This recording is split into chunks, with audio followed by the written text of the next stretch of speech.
So it looks like we are up and running. All right. So far, we've done it correct.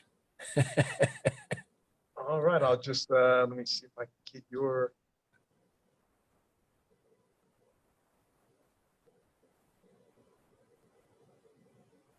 Oh, okay. I got your live. I'll share it right now. Cool. All right.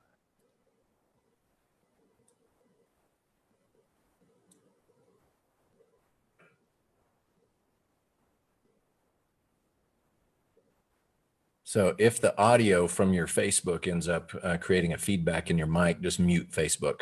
Oh, that's right. Okay. Yeah. No worries. And that way you won't have any issues. I don't hear anything, but just in case. Okay. So anyway, wow, this is exciting. This is fun. Such a pleasure to be with you, Martel, and be able for us to just spend some time this evening. And it's kind of weird in the day that we're in. For those of us that are used to being in media, this is somewhat normal, but for those that aren't, this is a whole new normal. And what a fun way to be able to connect, and pleasure to be able to be with you. I think as we start out here, let's talk just kind of a brief overview of what's happening and why we're here. And then I'd like to just kind of step back a few decades, even though you and I aren't quite that old, and kind of tell our audience, who we are and stuff like that. But first of all, in 2011, I set out and actually finally finished and self-published my book, Sin's Cure, No More Picking Fruit, Destroying the Root. And in the process of doing that, I'm not even sure off the top of my head how you and your church and so forth got connected with that. And you may be able to address that in a minute. But because of that, there's been a neat impact that's happened out your way there in Arizona. And what a privilege to be connected with you, your church, and so forth. And fast forward to this year, when I made a pivot back in January, February, prior to all the 2020 craziness, I was already working on getting the video course built and put up and start reaching people this way. And then connected with you and reconnected on this subject. And so basically what's going to be happening for all of y'all, we're going to talk through this tonight. We're going to chase some rabbits. We're going to provide a lot of value, just content about the teachings and so forth that you will get for free tonight. And then if you want to go further into our online course, and over the next 12 weeks, you'll get to join Pastor Stevenson as well as members from his church and others, and work together through the 12-week study course. But that aside, our goal tonight is literally to share a little bit about us so you can get connected with that, but then also talk about this subject of just our desperate, selfish behaviors that we face that create damage to ourselves and to those around us. And we'll explore that pretty deep. Martel and I'll bounce back and forth. But what else do you want to add to that, Martel, before we dig in? Just to add on to what you were saying, we caught on right when you'd written the book. And I remember ordering it for myself. And, I read through it and I thought it would be a great resource. We disseminated through a few of our leaders, and they felt the same. And, like I said, we did it back in 2011, I think 2011 or 2012 is when we read it as a group. But we saw good things come from it. Then, like we said, as the pandemic hits, I saw you put something up about it. I was like, hey, I wanted to hit you up and find out what was going on with it. And seeing that, I really got inspired to bring up or ask our team again, like what they thought of studying it. And everyone was definitely into it and wanted to take another shot at the material, because it was such a blessing back then for us. But our beginnings, like I said, were almost 30 years ago, and like I said, I'm grateful to see where we're at today. That's incredible. And for those of you watching, I think most everybody's getting used to how all this digital stuff works. But if you see Martel or I actually looking away, that means we're paying attention to other things on the screen, from chat rooms to the Facebook Live, because we're in both places. We're both here on Zoom and on Facebook right now. And such a cool thing that we're able to do all that. But Martel, I appreciate your kind words. And why don't we kind of just give people a little bit of history on who you and I are and what we do today, and kind of bring people into that environment, and just so that there's some context. I arrived, I'm trying to think when you arrived at Southwestern. For those that don't know, both of us met each other 28, maybe even exactly 30 years ago, back at Southwestern University, Assemblies of God University in Waxahachie. It was actually Southwestern Assemblies of God College at that time. And what year did you arrive? I arrived at Southwestern in 91. I went from Okay, 91. so it was the same year. Wow. Yeah. So yeah. Yeah, and you know, like I said, I had never heard of Waxahachie, Texas until, you know, I got there, and you know, like I said, it was a lot of the people that I met there. You know, I've remained friends with to this day. So it was definitely a good experience. And I just got, looks like it says Joe's iPaddy. I just got that added, and I think I missed someone. So if you're listening and had tried to pop in, please jump back in there, and we'll get you in Okay, all there. right, yeah. We're going to be here Yeah. for a bit. So, yep, Right. there it is. Catalina's iPhone. Welcome.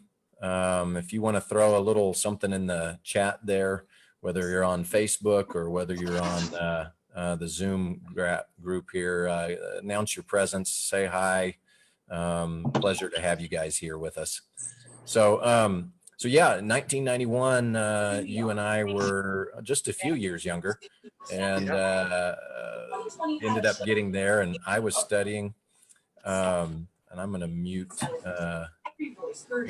put a mute on these others real quick for everybody, so you know that that's what's happening. There we go. Okay. So I've got it set just in case people don't remember to mute themselves. I'll get them muted so that way we can have good conversation but still interact. But thank you everybody for being here. Such a pleasure to see you and to have you in the room. So yeah, I went there to study youth ministries, church track, and I was a double major at the time. I ended up getting married halfway through school and a lot of other responsibilities. And then also was somewhat a little bit prideful, arrogant person, and ended up messing up a whole semester of classes because I didn't show up and get stuff done, and had to end up with just one major, and just by the skin of my teeth got out of there. But what was your, what were you there for? You know, I was there for pastoral ministries, and you know, actually, I switched from business administration to pastoral ministries, and you know, like I said, I heard about Southwestern through my pastor, and you know, he was from Arkansas, Assembly of God, and it was like, hey, if you want to go to a college that's going to prepare you for ministry, go there. So that's where I landed, and like I said, I really met you in the school play. I remember, I don't know why I signed up for school play, but it was like, I said, well, I think it was maybe our first or second semester, and I signed up. And bro, you were the star of the play, and I was like, you know, I think we just got to know each other through like all the late nights and through doing all that type of stuff. But and I think that we lived in different. Like I lived in Davis. I was fourth wing. Were you on fourth wing? I was a second winger. I was one of those that actually liked to study. All right. So I didn't realize you were on second wing. Okay. I played on third and fourth wing, and then when I needed quiet, I just went back to my hall. So no doubt. Yeah. Wow. Let's see here. That musical, was that Ruth? Is that correct? I think it was. Yeah, I think it was. I would have been playing Boaz, and let's see, that would have been Rachel, who is now Hunter today, that played Ruth in that. Yep, I think And that was it. Yeah. man, yeah, we had some crazy nights out there, didn't we? That was some neat atmosphere. Oh yeah, and that's, I look at like that through that time, only being 18, 19 years old, and just being so young, and learning everything, and but being around a good group of people was really beneficial for my life at that time. And like I said, there was a lot of value I've gotten from that time of my life, and good people that I met, including yourself, man. Agreed. And what a pleasure it is to fast forward several decades and yeah, we know that there are some people in life that just don't make it and don't do well, but it's a pleasure to see what you're doing there in Arizona, both in a business sense and a pastoral sense. And Thank you. tell us about that. What makes up your day-to-day life? Well, we founded and pastored the Streets of Destiny Church that started in 2004. So now we'll be in September, it'll be 16 years that we've had a church. Now, our church, we have a unique emphasis. We minister to people in need and crisis. The area that we're blessed to be in is a inner city community. It's a beautiful community. They've embraced us. But like any other neighborhood, we have some problems. In our neighborhood, we've got a lot of addiction. We've got mental health issues. We've got a lot of fatherless households. We've got a lot of prostitution. This street that we're on in Phoenix, for those that are not from Phoenix, it's kind of the red light district. When we came out here, people said, "Why do you want a church? Why do you want to start a church on Van Buren Street? All you're going to have is people that are on drugs and into prostitution." But we felt like that's where we needed to be. And from the years of serving out here, there's no place that we'd rather be. So that's where we started. Now, before then, or right after we got out of college, I didn't finish college. Now, Donovan, he got his degree. I did not. I left after 2 years, but I came back to Arizona, found like what I was good at, and that's sales. So I got into that, got a real estate license. I've been selling real estate since '97, and that's how I earn a living with our church. We're here to volunteer and to serve our time. But then we've also within the last year, we have developed a nonprofit called the Streets of Destiny Global Outreach Center. From that, we feed the homeless 3 times a week. We take care of things like school supplies for any family that's in financial need. We just did a college scholarships where we gave away two college scholarships to people that are right here from the inner city. They're wanting to go to college, but it's been a blessing. And like I said, that's kind of like what makes up my day. As a pastor, but then also as a business leader. Right now, the real estate climate is hot. So I'm showing houses and listing houses just about every day. I've been at it, since the pandemic's hit. Really, it's been a good time for real estate. But I'd say that within the church, it's even a better time for souls. That there have been so many people that have reached out to us because of being recently unemployed, newly homeless. And, those are very unfortunate situations, but we're equipped out here to be able to take care of that. And I got a fantastic team of people that are around us, not only with the church, but they also work with our nonprofit that are out there to help people. So that's a little bit about Streets of Destiny Church. And like I said, our motto is that we reach out, we build up, and we give back. We don't turn anyone away. We're a ministry of mercy. So. Love that. As you can see, everybody, why Martel and I get along so well. He's just so easy to deal with, easy to talk to, easy to listen to.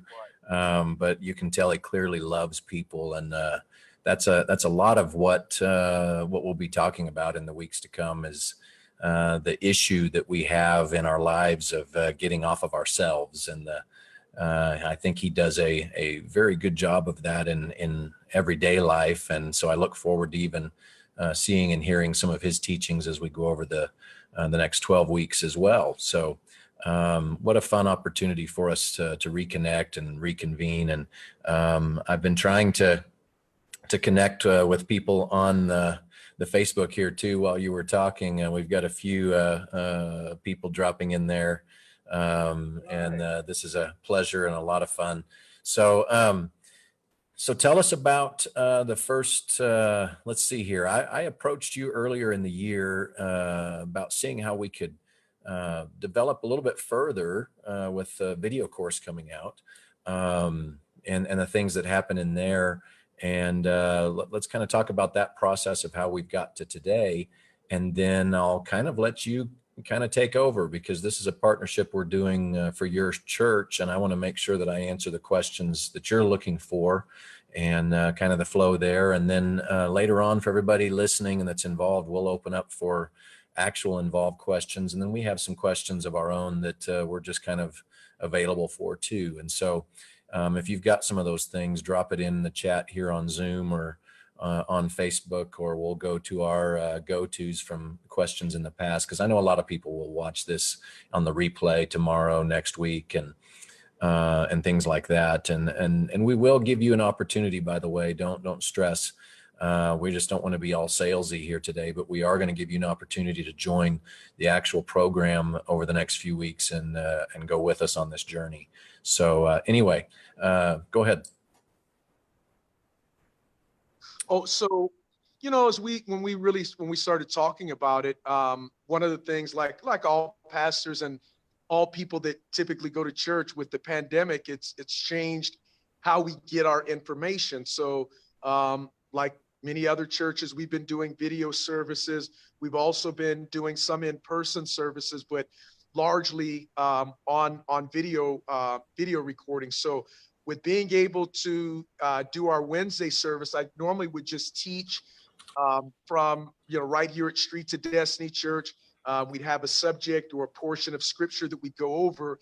But when we started talking, we started to discuss how we had used the material back in 2012. And back then it was just for leaders. And I gave, we ordered the books and then we passed them out. Everyone took them, they started to read, and then we just brought it back as a small group discussion. And, during that time, so we made it through that first round.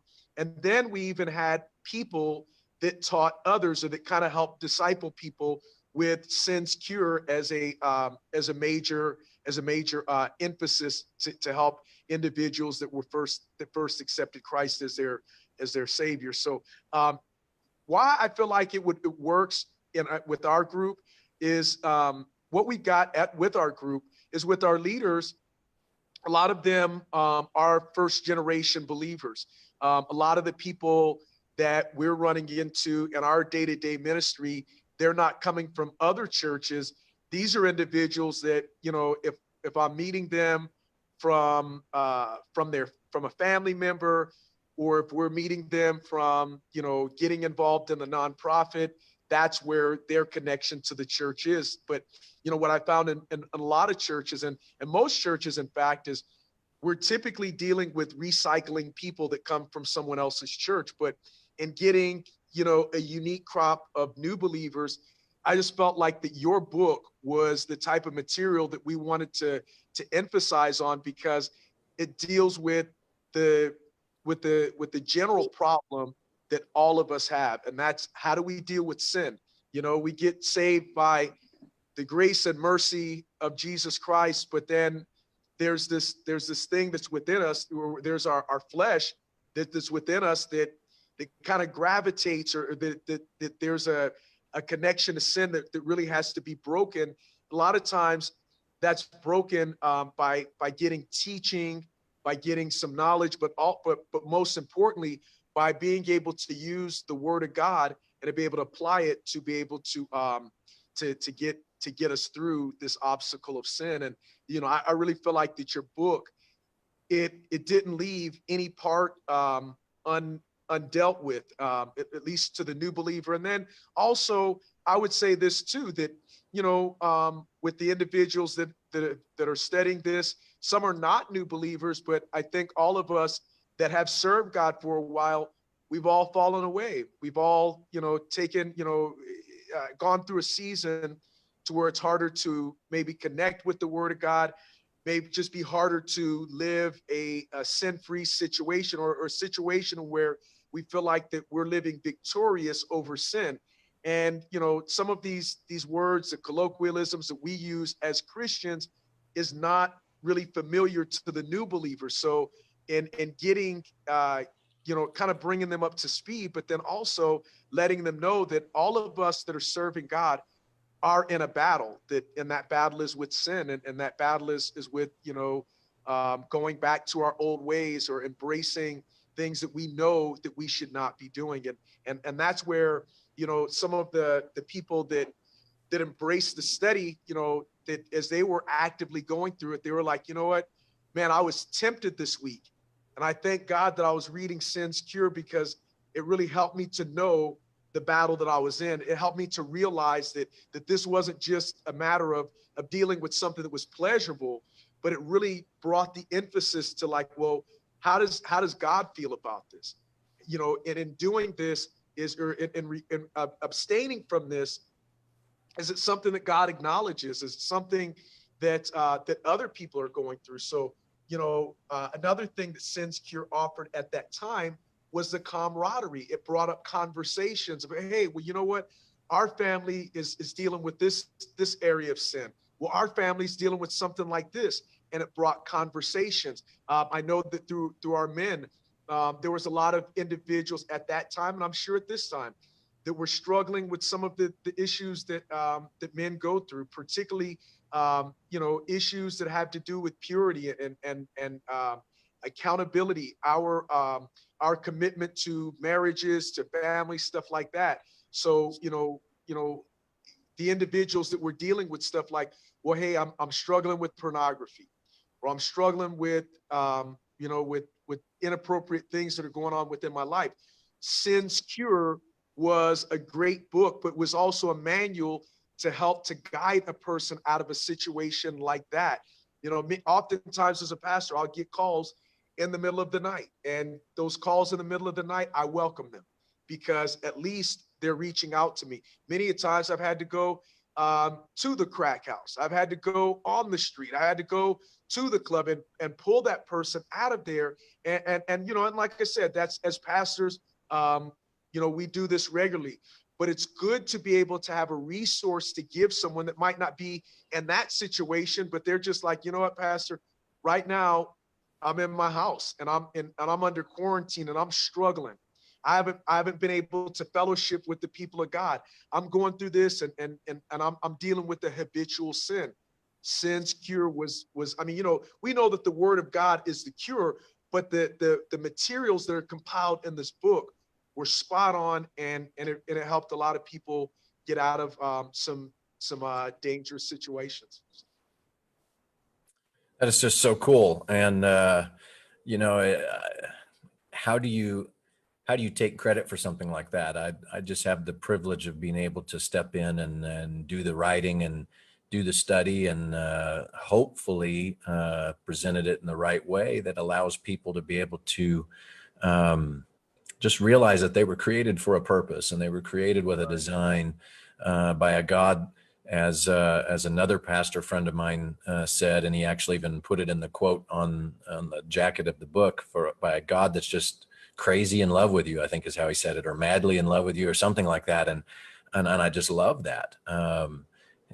God really has set it all up for us for success. And too many times we're our worst enemies. And I spent a long time just perplexed with the whole concept of all of this as to why we sin and what it deals with. And I, like you, was on church staffs for years.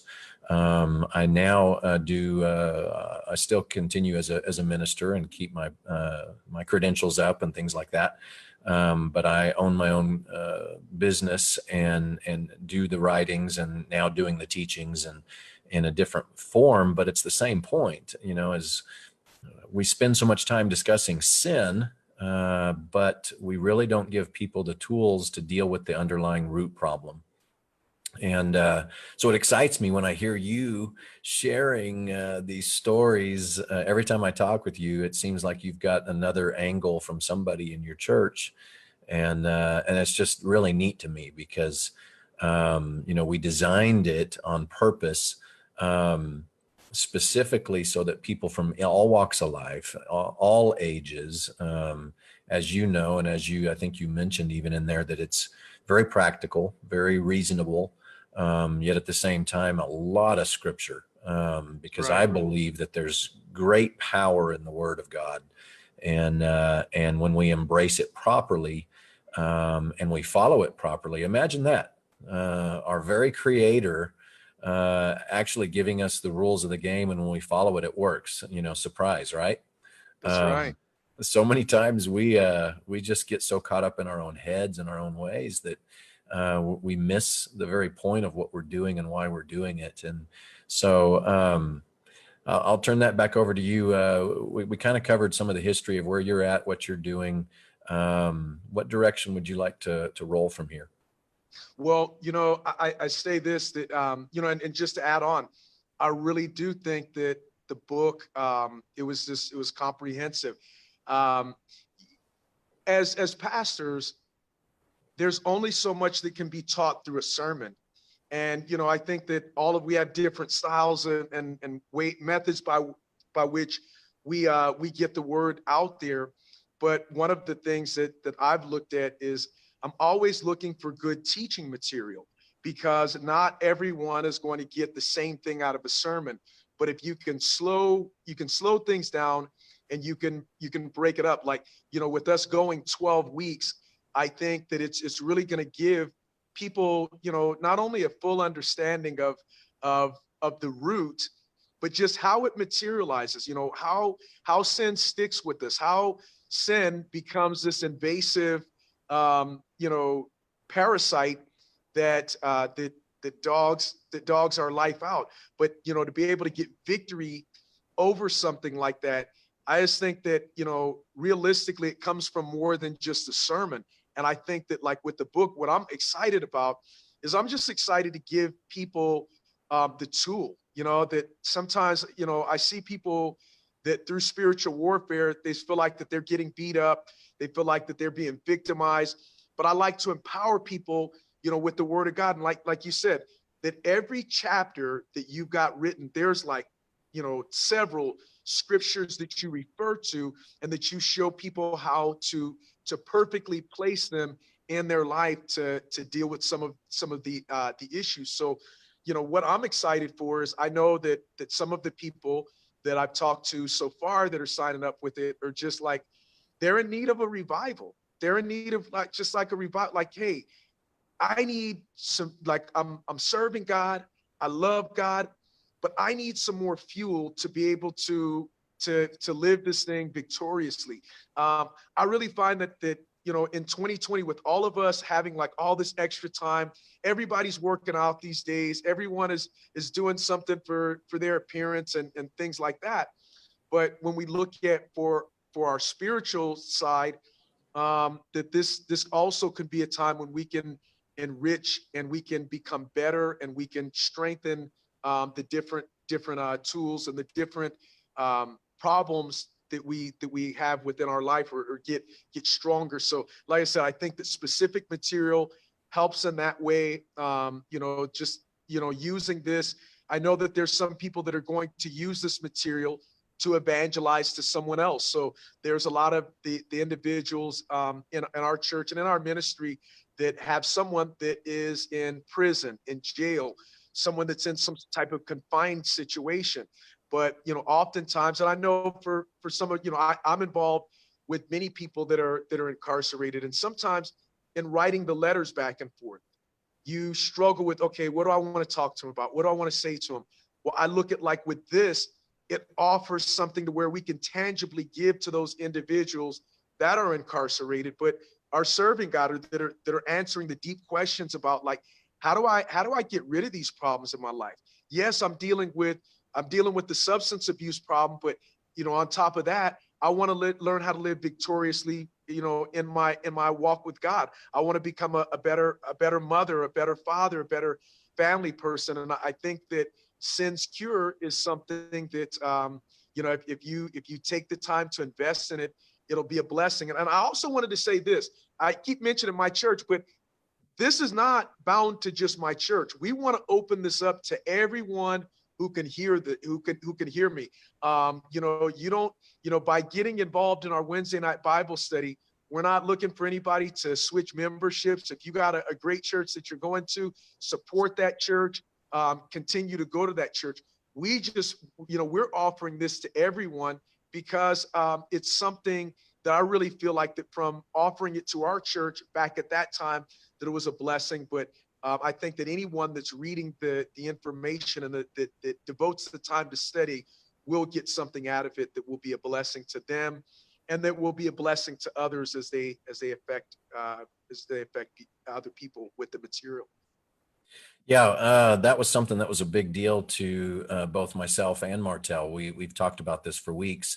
I went live with my video course a couple of weeks ago, and it's worldwide. It's not restricted to this, but we were specifically putting a design for his church because he wants to use it on, it'll be every Wednesday night for the next 12 weeks, programmed directly through and for the people that sign up there. And if you sign up over the next few days or weeks as you watch the replay of this and want to be part of Martell's deal, after you've signed up for the video course, make sure that you message me and let me know, and I'll get that information over to Martell. We've got it set up to where he'll be able to include you because he's going to be doing some Wednesday night teachings that I won't be a part of, but he's also going to share that online as well for those that are a part of it. So you can join in on that too, which is even a bonus right now that's being offered just with what we're doing and partnering together. I want to stress very clearly to everybody, my goal in all of this, both the writing and the video and then the speaking and the teaching and everything, I want you to win. I just want you to be able to win at life. I'm not saying that I've arrived. I'm not saying, I don't know, Martell would say the same thing. We haven't arrived at great, crazy, amazing success, even in our own battle with sin some days. There are days that I just look at myself in the mirror and just wonder, who am I? And I don't just say that. It's shocking how much our selfish minds and hearts and everything can win out in an instant. We can be doing great in moments of our day, and then all of a sudden we transition into just this other version of ourselves that's just ungodly. And so the battle, I don't believe, is complete until the day of our death, and we get a chance to step into eternity and meet God face to face. But I believe that we have some tools, as Martell put it. That's what I usually give to people. That's one of the illustrations in the book, is we need the tools to know how to work on ourselves. And at the end of the day, the root cause of why we sin is not a cause. Sin is a result. And the sooner you learn that, the sooner you get that clear. Our actions and the things that we say and do to others and about ourselves are a result of an inner issue. And through proper habit changes, through proper adjustments in our lives and in our thinking. And hi, Angie, I just approved you. I hope you haven't been waiting too long. Sorry, I looked up and saw your name on the Zoom there. Welcome. But I'll get that muted real quick. There we go. But it's one of these things where when we have the proper tools in life to handle whatever it is that's coming in our day or in our life, or, let's say you've got to fix the kitchen sink. I learned, because I've done that a few times, that there's certain things that I should never touch because I don't have the correct tools to deal with it. And even with the right tools, sometimes I need a better teacher that can show me how to use those so that I can be effective with those tools. And that's what we're doing here. We want to give you the teaching coupled with the tools on how to use them so that you're not just stuck in life. You're not just facing yourself and disappointed. You know, I believe there's 5 areas of influence that we all have.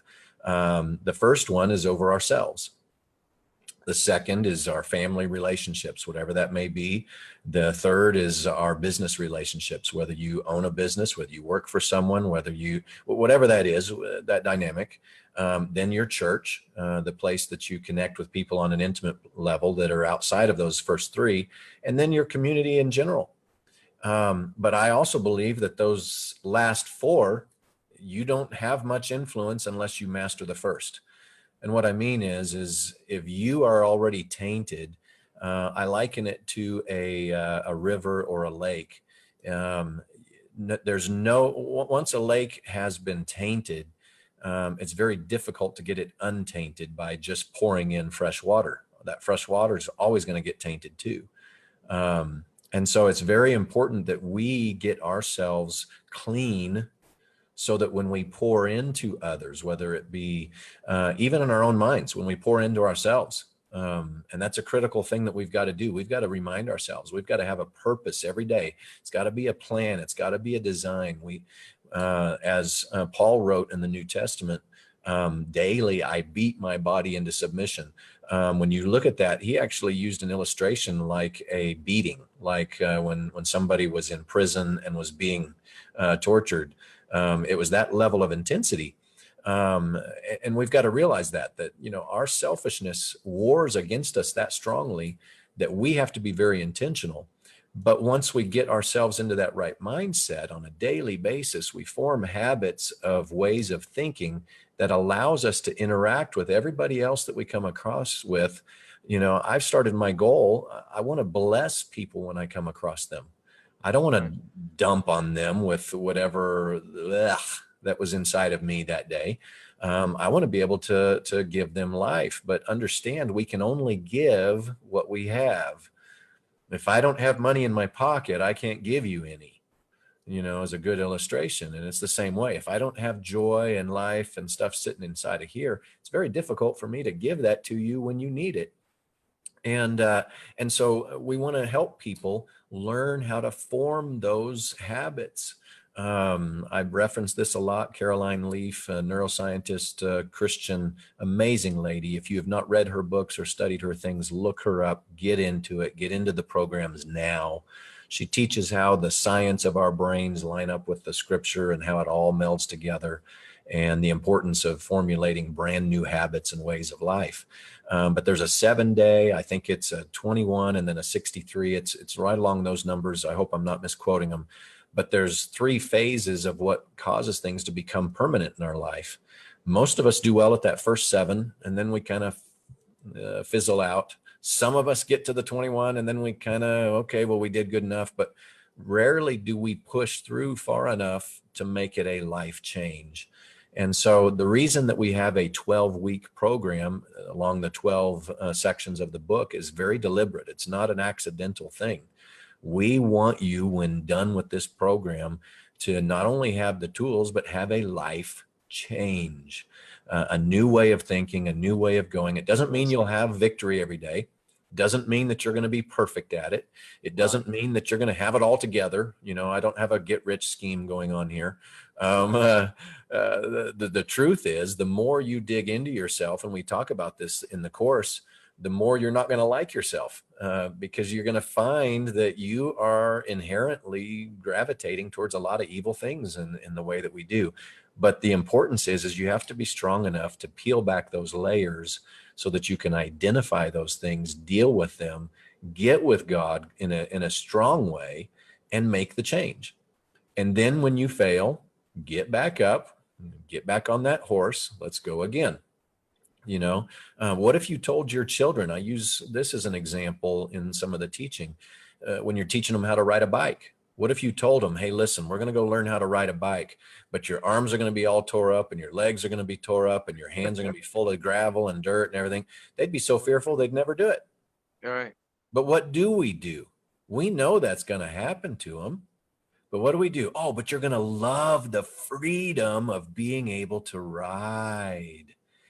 Meaning it's worth the pain and the struggle and the accidents and all the mess ups. The end result is worth it. And that's the same thing with what we're doing here. Your freedom in life is worth the struggle, the difficulty of overcoming you and getting to that place. It's worth it. If you value the relationships you have in your life, if you value the people around you, it's your duty to repair this so that you can be a blessing to them. And the best way in doing it, I tell people, I was on a podcast, I think 2 weeks ago, and it's a non-spiritual, non-Christian podcast, but they were asking me, and I said, from a pastoral standpoint, I'm going to teach you from scriptural things because that's my background. That's my belief system too. But the principles work either way. That if you'll follow the principles in this book, they work. Now they work perfectly when you partner it with God. That's when you get the big win, because he's the creator. He's the one that designed you with your amazing gifts and talents and abilities and the things that only you can do on this earth. And when you partner that with these principles, suddenly the things that you can achieve and that you can do in life is amazing because he designed you for those purposes.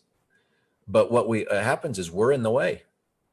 Our selfish intentions and actions and everything disrupt that whole flow of unity with him, which then disrupts the flow of unity with others.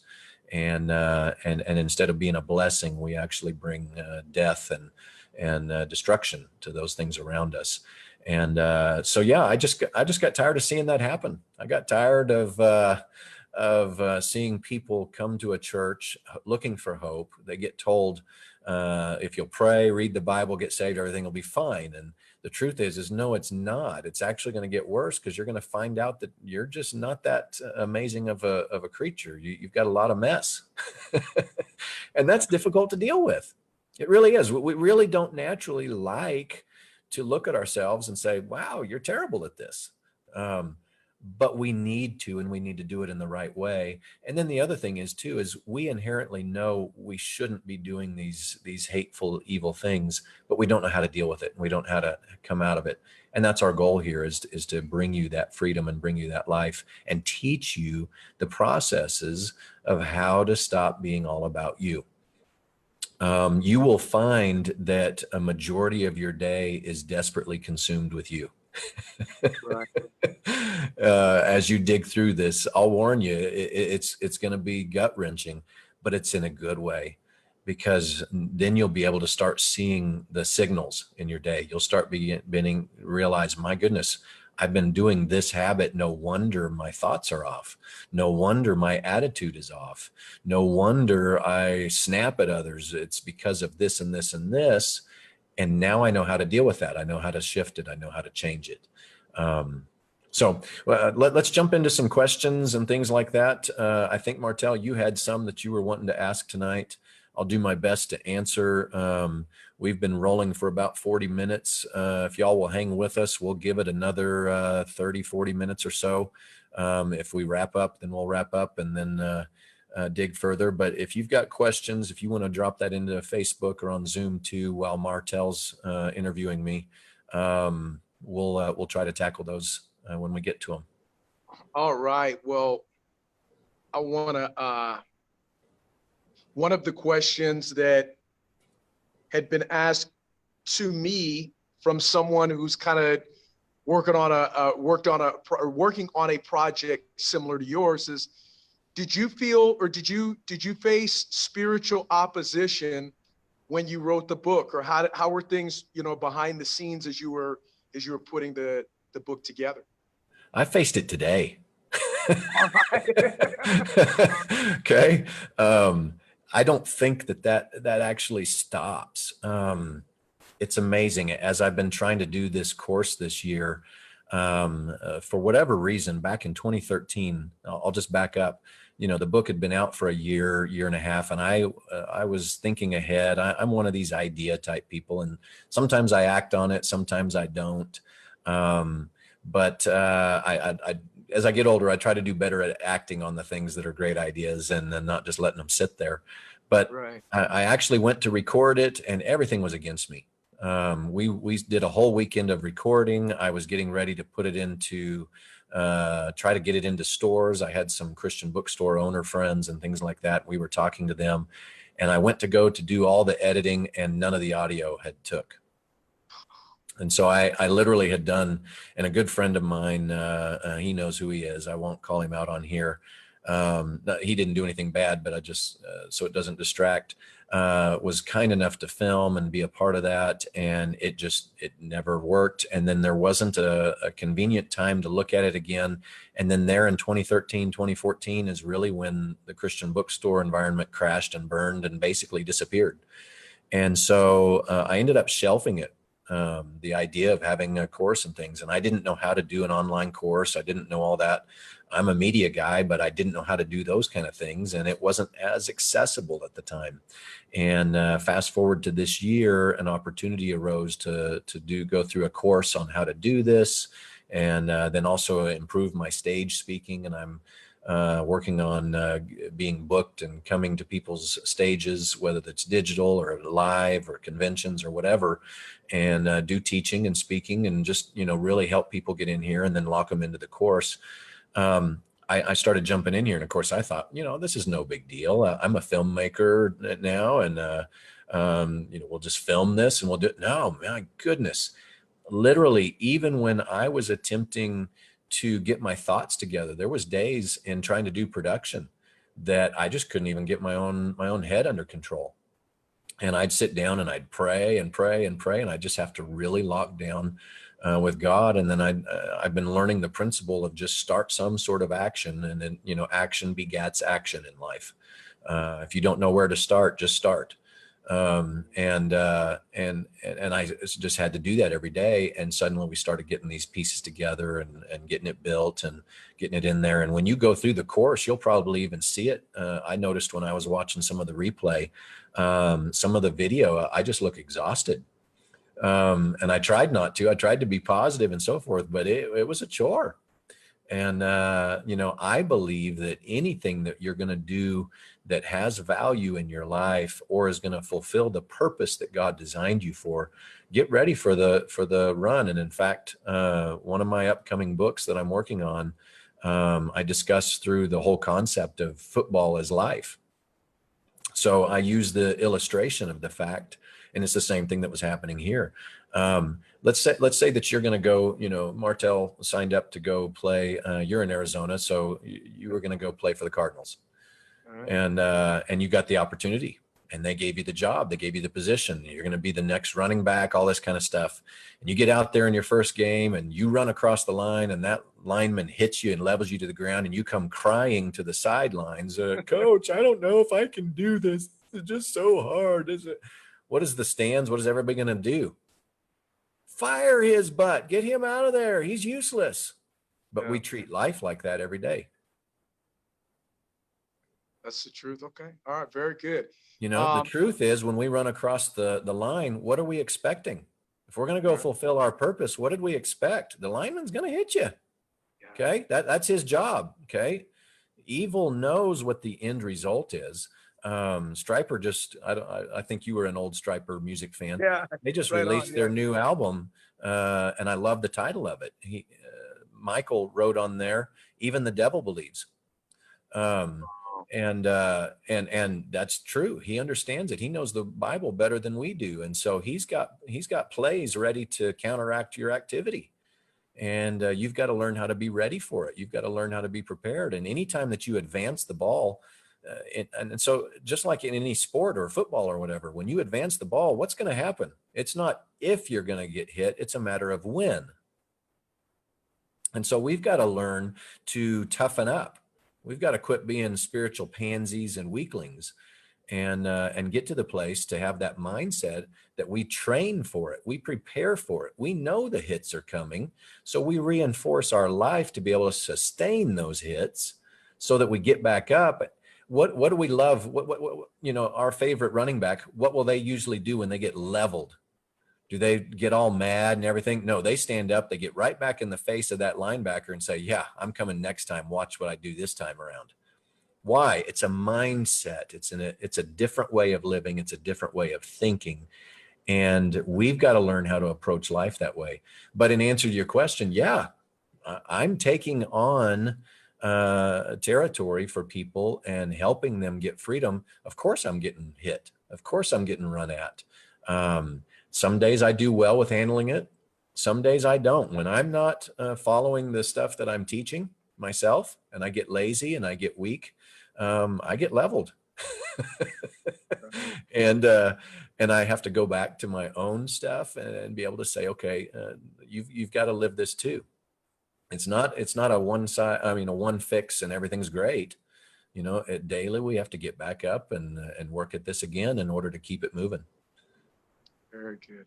Well, no, and that's, I like how you answered that, because this is, you know, I think that there's many people like, man, so I had to commit to 12 weeks. Yeah, 12 weeks study. Well, you know, Pat, I got, this is coming up and that's coming. And I think people like, hey, I want you to hear from the author, the opposition that he faced to even write this.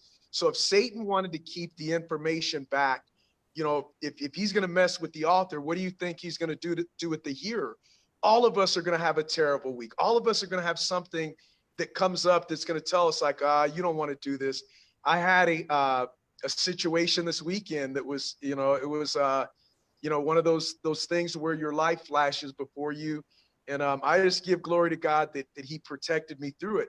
But in going through that and all that, you know, I've kind of dealt with around that, you know, everything is wanted to tell like, oh, you know, just postpone it. You don't need to do Sin's Cure right now. There's too much stuff that's going on. You just experienced this trauma right now. You got to get your mind right. But, you know, I feel like the Lord's saying, what better time than now? What better time than now than to stay sharp on the things? And why let Satan take this time to where I went through something and keep me down? And I think that sometimes people don't see, you know, the behind the scenes of successful people, that, you know, you go through a lot, you're going to face a lot of spiritual opposition.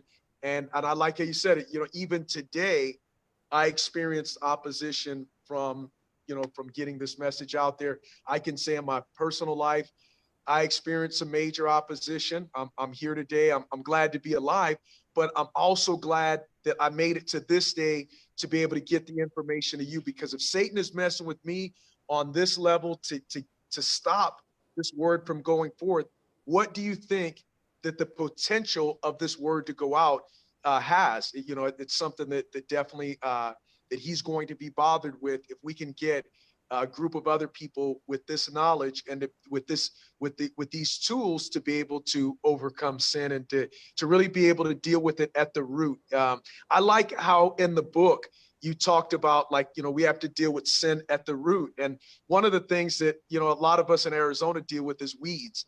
And, you know, that you get like, you know, right now we're in the middle of our quote unquote rainy season. We've got the monsoon. So we get these storms that produce like all of this water, and you know, as the temperatures drop down, we're going to get roots, or we're going to get weeds that pop out through our desert landscaping and that make our beautiful gardens ugly. But if we just top the weeds off, they're going to come back. So the thing that I wanted to ask you is, like, when you use that metaphor to kind of help us to be able to deal with sin, like, where do you feel like where do you feel like someone can be blessed from this material in getting the victory over sin and being able to be able to say, like, man, I've accomplished this. I've really have uprooted this. Where do you think that would be? Qualify for me. What do you mean by where would that be? What's your? Oh, okay. So I mean is it's just like in their lives, where do you feel like that the accomplishment of the victory of being able to say, like, yes, I've uprooted this and it's no longer an issue within my life. Where do you think the victory or the accomplishment of being able to achieve that? Where was that in your process personally? Or like, where did you find like certain areas of your walk with God where you're like, okay, man, I've overcome this. I feel victory at this. I guess the thing I'm trying to encourage is like that for people that have been struggling, there is light at the end of the tunnel. You will, there is a sense of accomplishment. Like you said, as Yeah. the running, we get hit and, okay, I'm going to come back and I'm going to show you. But like, what's the feeling like when you get to the end zone with the battle of sin? I think, again, this is why I like the sports analogies. Our favorite batters fail 70% of the time. Good point. And it's so important that we realize that, our greatest, to use the running back illustration, since we were there before, our greatest favorite running backs, get 3 to 5 yards on average, not 100 yards every play. We, for some reason in our life and in our minds, we want to get the 100 yards every day. And I feel that the greatest victory that happens when people get into this and they really start embracing the habits and so forth is realizing that, did we advance today? Did we learn? Did we gain some sort of functional ground? And is God happy with me today? Then you can rest at night. When I used to teach youth, I used to say all the time, the real truth of your day happens in those last moments when it's just you and the ceiling. At the end of your day, that's when real truth happens. Everything else is happening and it exists and it's out there, but that's not the real honest time. That honest time is right there. And we have all been there. We've been there where we literally can just close our eyes and go right to sleep because we knew that we fulfilled a good day.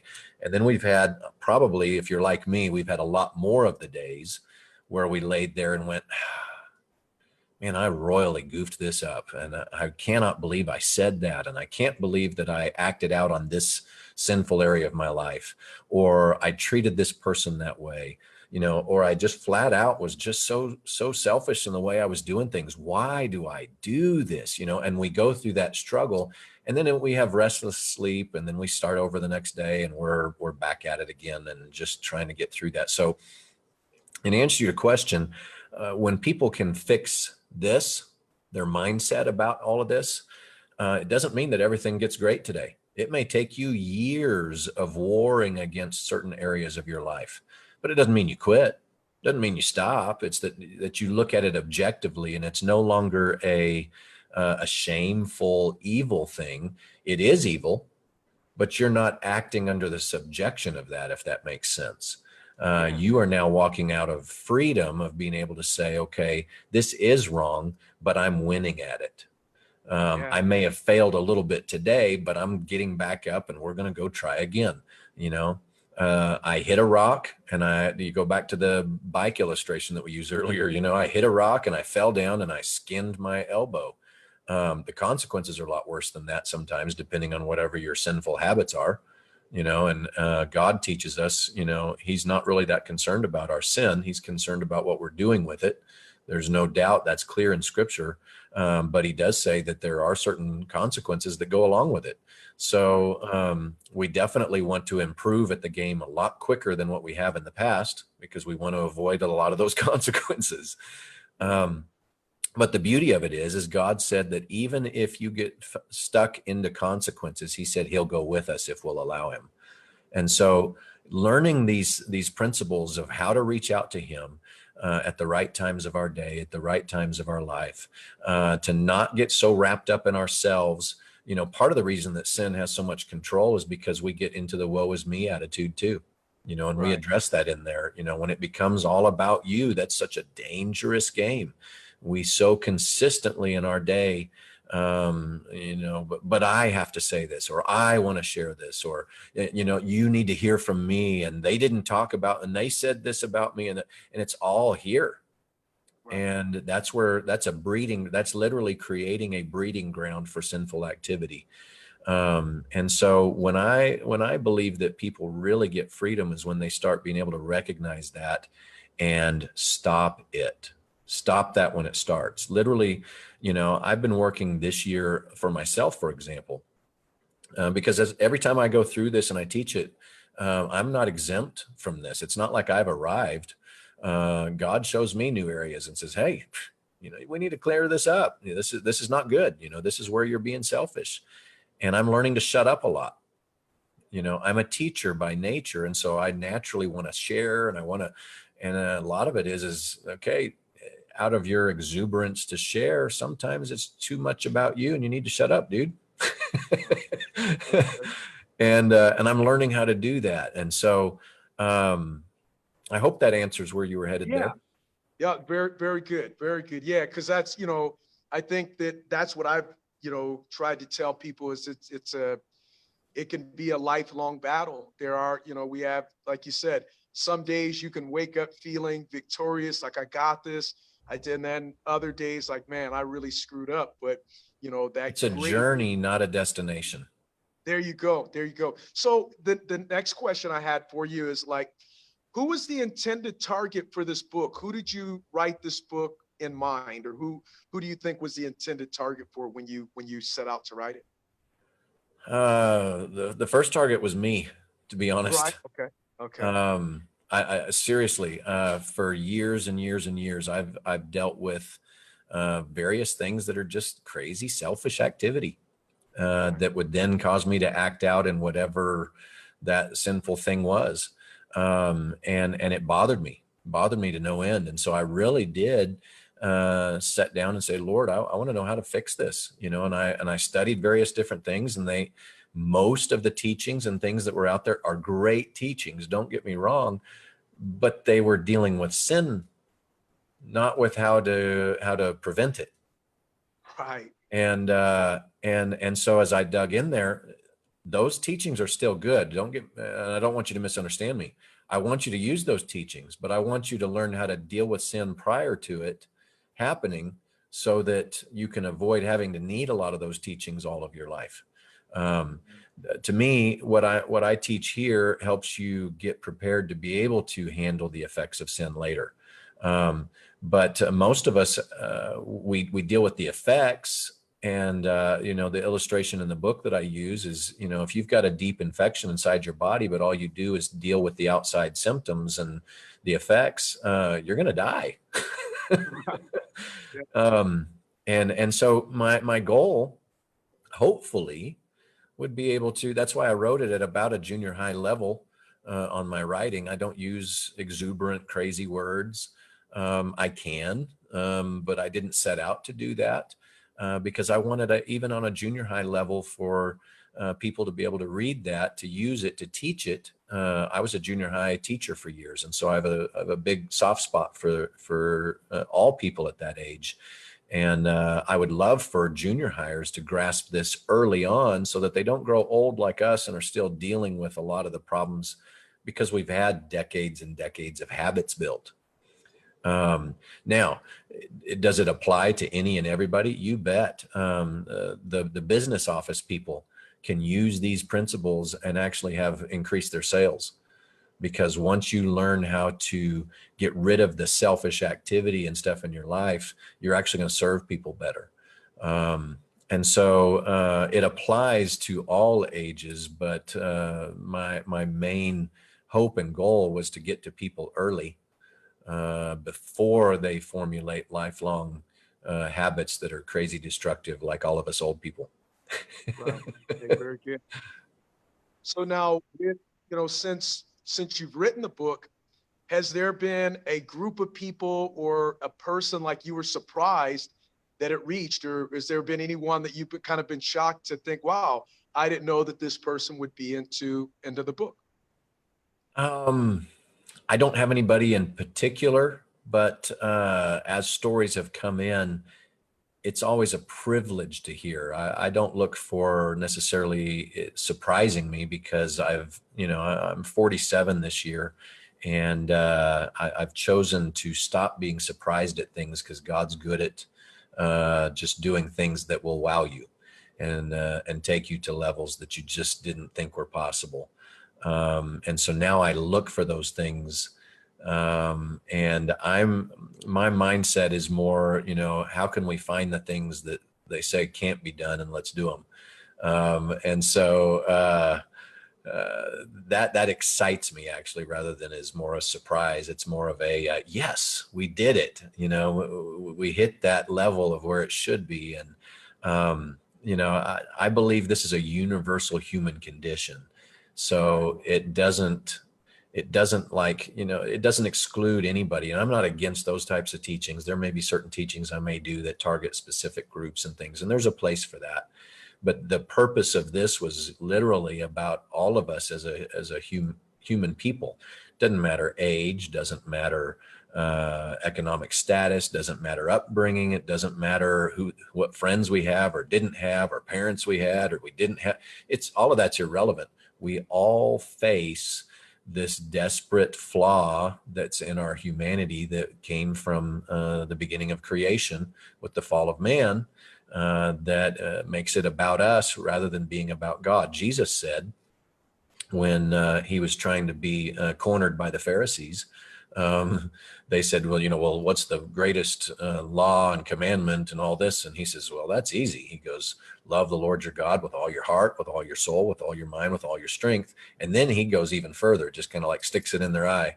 You know, he says, and the second one's just the same. And what I love about this, and I was looking at that again this week, the second is just like it, is what it's one of the versions of the Bible says. Meaning, he says, he equates this on the same level. Love God with all and love people as yourself. Those are to be equal. Right. And then he says, and if you do this, in this, all the law will be obeyed. And so, you know, that's been my goal, is, you know, that's why I'm not necessarily surprised when I hear people all over, because we've all got the same flaw, that we are not positioning here properly and we're not positioning here properly. But if we can learn how to set those two positions correctly, Jesus said, we'll fulfill it all automatically. Why?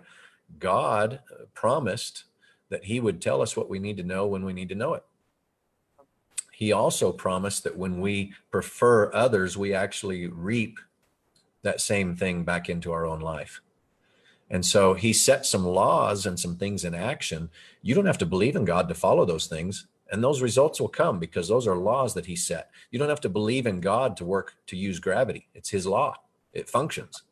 You know, it's the same thing. But my goodness, once you connect with him on this personal level, suddenly there's things that unlock inside of you. God's a covenant keeping God. And it's always, if you, meaning us, then I. And so I believe there's so many things that so many people are not excelling at, simply because the if you part hasn't been done yet. It's not that God's withholding it. It's that he's saying, I'm just waiting on you to get with the program. I've already got this for you. It's already yours.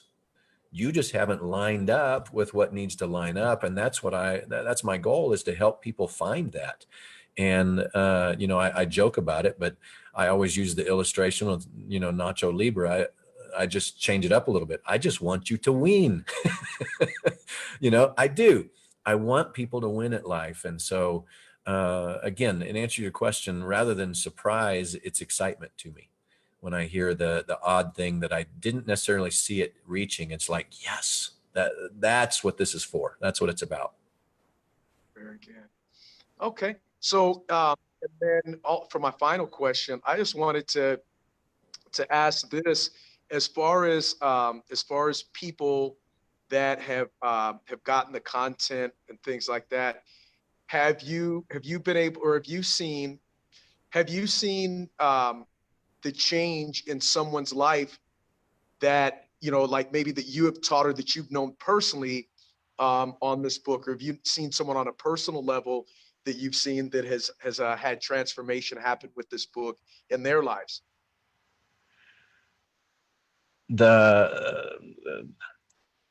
It's an odd thing when you're an author and you just have a product out there. You really hear just kind of the basics from people. And so I haven't really been able to engage with that, because on an author level, your product's just out there and people are using it. Whereas I'm just now beginning to step onto stages and to do things like this where we interact and engage with people. And so I'm looking forward to that. I haven't had that privilege yet. And that's an added benefit to this interactive version, as opposed to just having a product that people engage with on themselves. And so because we have a very selfish humanity, unless you prod people, you don't hear a lot from them. But in environments like this, so that's one of the things that's been neat in engaging with you. A small portion of what you're talking about that's happened. I've heard stories from you this year that I didn't even know existed over the last years through your church. Very good. And that's been incredible. It's been so encouraging to me to know that even as the author and the person that God may have used to help put this thoughts together, to hear from other people, they deal with the same stuff I deal with. Yeah, I know that consciously, but I face the same weak points in my day and weak points in my thoughts of, is this all worth it? Is it even worth my time? Am I doing the right thing? And then when I hear somebody, like yourself coming in and saying, hey, I know so-and-so, and here's their story, and here's what happened. I know so-and-so that did this, and this is what happened. You gave me the illustration of a prison couple that you're working with, one that's inside and one that's out, and how that, this book, and as they have been using it and teaching it or talking through it, gave them conversation. And that for me this year is probably the coolest story for me to hear, even though it was secondhand, that, here's because I can empathize. I've been really learning how to empathize with people this year. That's another one of my goals. I put a lot of goals on myself. I like to be excelling, but empathy was huge for me this year, and learning how to empathize and, to put myself in that position. If I was either incarcerated or I was the one on the outside, my goodness, you're in two separate different types of worlds. What is there to talk about? And how cool that the teachings that we're doing here are helping in two different worlds, literally, a couple that are connected find their way to win in those separate worlds until such day that they can join together in the same world. That was neat. That was just really, really neat to me. And I appreciate you sharing it. And so, yeah, I'm just beginning to get that type of interaction, and that does excite me. I love to hear people's stories and their stories of winning. It's so cool. And that's a blessing. And I think that from our 12-week study, that there's going to be more stories that'll come from that. And it just kind of go back to the couple, turning the spouse on. How can I get him a copy of this? Okay, we go through Barnes and Nobles. They can send it directly to the institution. Now you can both read it parallel. Now you can both get this information. Would you have taken the time to read something like this if you weren't in this situation? And just to see the blessing of a family being restored from your book, from the words that you put in it, from the time that you invested, is I can't thank you enough, because it's a resource that, as a pastor, like you said, you wrote it on a level of a junior higher, but that's so nice to be able to give it to anyone that can read, that can read at a elementary level. You can take this book and you won't be stumped by it. You can take this book and you'll get something from it that's life-giving. So, like I said, those were our questions. Other than, just a lot of people excited to see you face to face. I talked about you for years, but a lot of them had never seen us both on camera and stuff.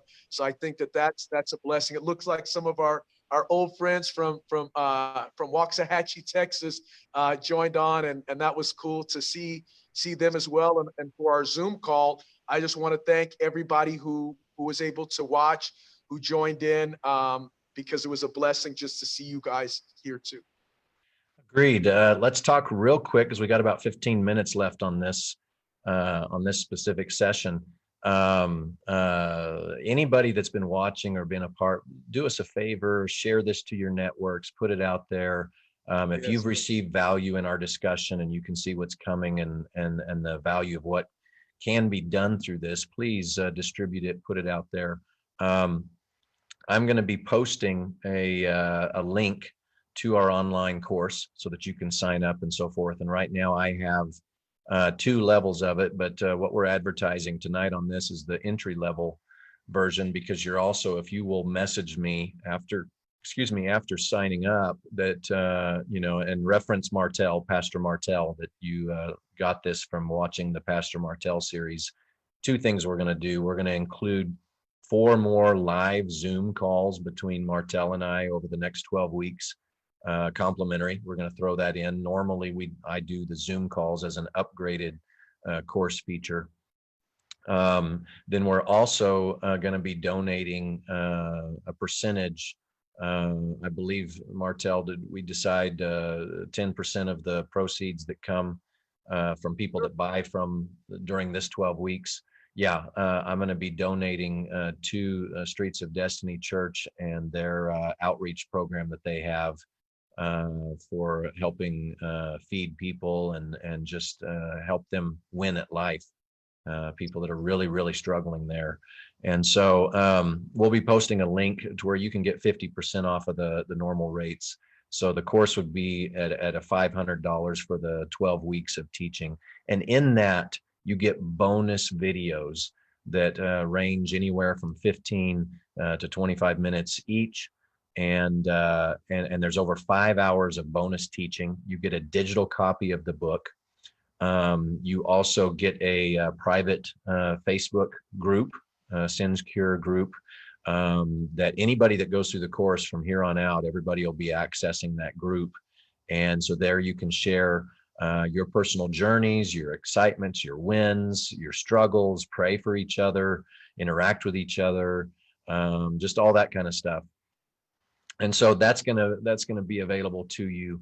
And we want you to sign up. We want you in there. We want to take you through that. If you're part of Pastor Martell's church, he has a special sign up that he's doing. So you'll work with him direct. If you're not part of that internal group, you can ask him whether you need to be part of that internal group or just go through the direct sign up that I'll put on here. But there will be a link that will allow you to do that. It's simple. You'll put in your information, an email, and it will unlock that special discount page for you to sign up.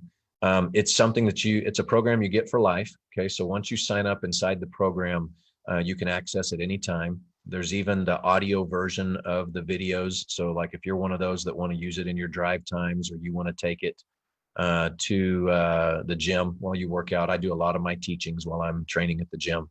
It allows you to just be very portable and function in there. And then there's even an app that goes with it, so that you can put it right on your phone, your iPad, your Android, whatever atmosphere that you want to function in.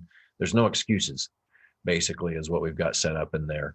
So if there's other questions and things, I'm not sure if I saw anything in the chats. Everybody's been super quiet. I think that means that we've done well at communicating. I hope so. And the fact that there hasn't been a lot of chatter, but if we've got a few minutes here, we'd be happy to answer any of those. If not, we will end up calling it a night and conclude up. What other things, Martell, did you want to talk about the next 12 weeks, just so that people know what's coming? Well, okay, so just wanted to kind of give an overview that we've got anyone that signs up will get the digital format of the book, and you can follow along that way. And like I said, with the format that Donovan's talking about, it's really cool. I've gone through it, and I've seen like that he gives a little bit more depth than what you would get in just reading the book. And then every week we're going to come to our Wednesday discussion. We'll be having a Zoom call, and we're just going to talk about it. That if you have questions from that week, or if there's something particularly you want to share, or if there was just a particular insight that you got from that chapter, that's where, we're all going to be able to get an opportunity to share. I won't be doing all the talking. I'll prepare a little bit, but I'll give you an opportunity to ask questions and to give input. And we're just going to do it as a group study. As Donovan mentioned, he said that he wrote the book kind of with himself in mind first. But also, when I read this book, It's one of the, it's a document that you read it and you can't help but to go inward with it.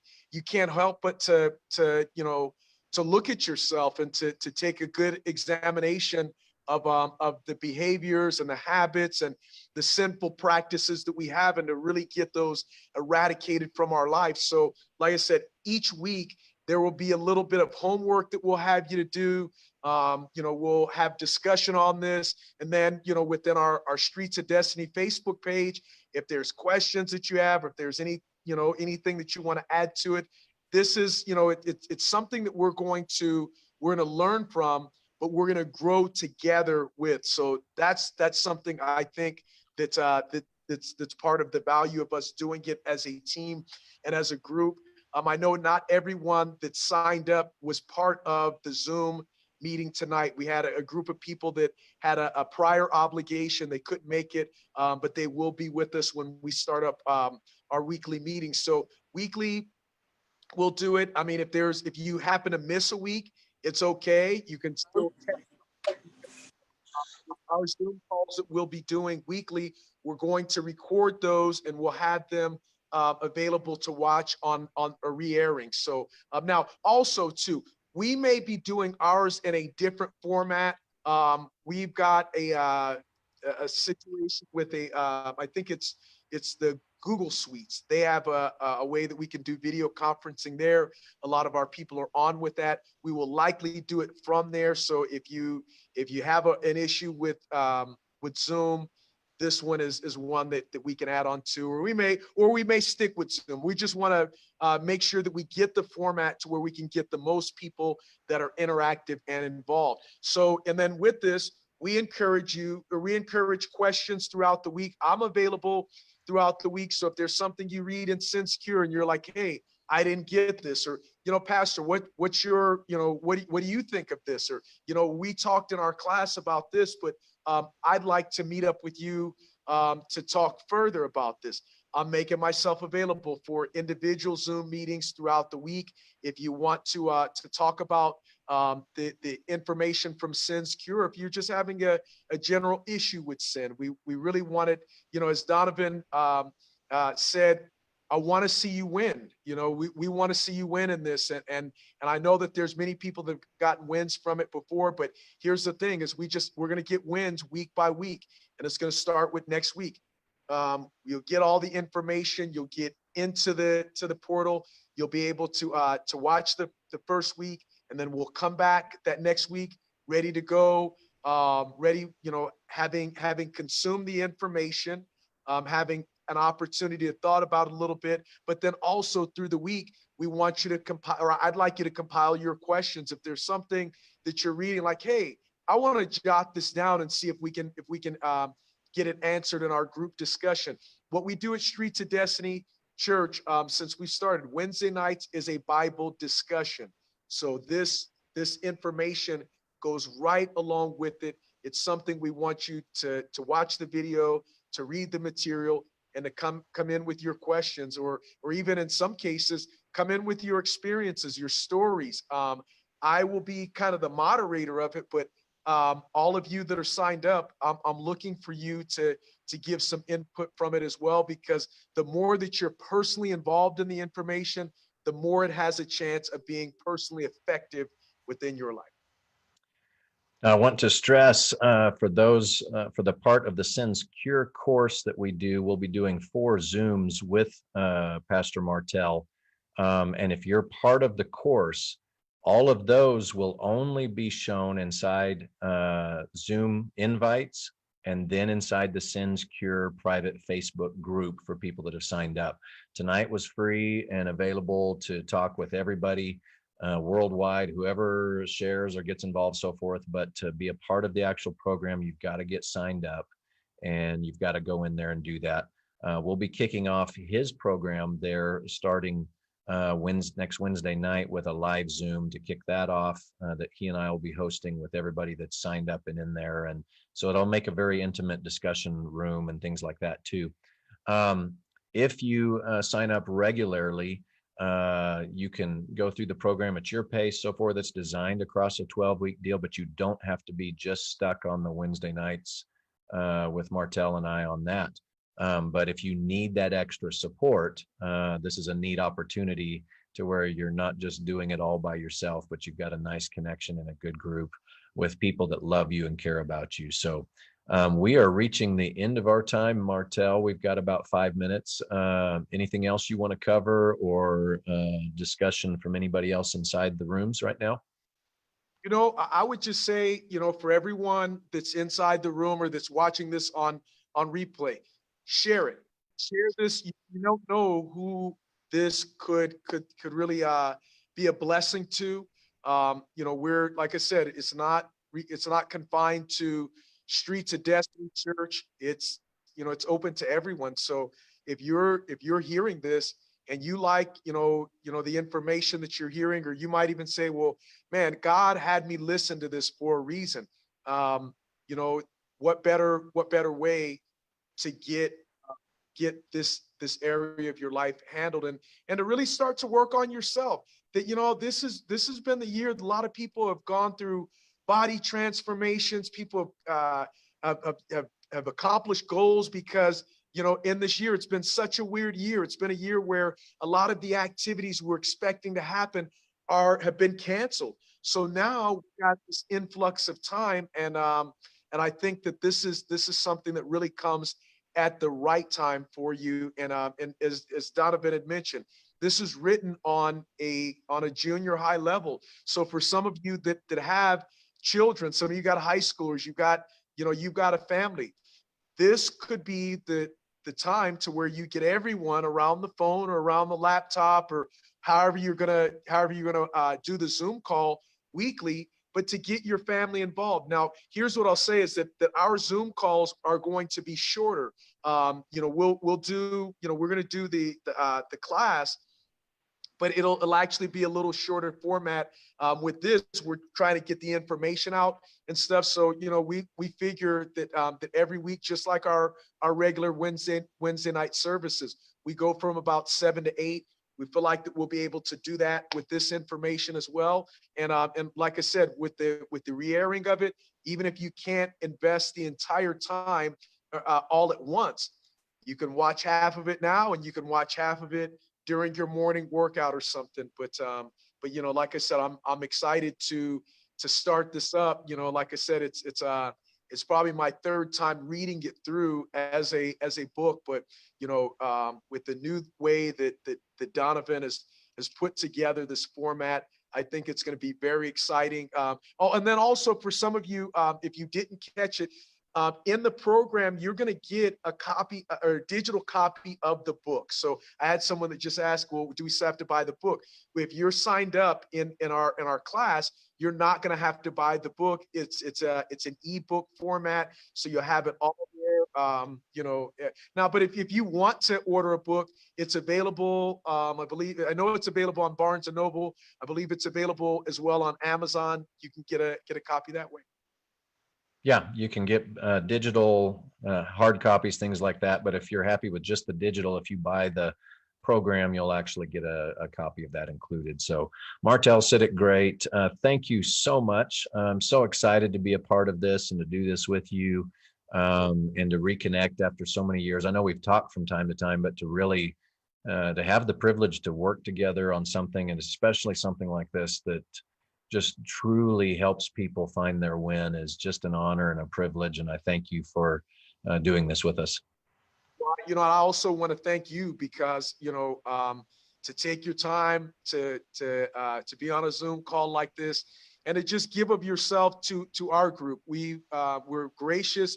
We're very appreciative. And I know that a lot of people, they were grateful just to be able to see your face, to connect with you, and like I said, blessings to you for putting all of this information together to be able to not only help us, but through maybe decades later, that someone else will be blessed by this very content, and to be able to get victory years and years later too. So I just want to thank you for your willingness to do this, and your heart to bless us. Thank you.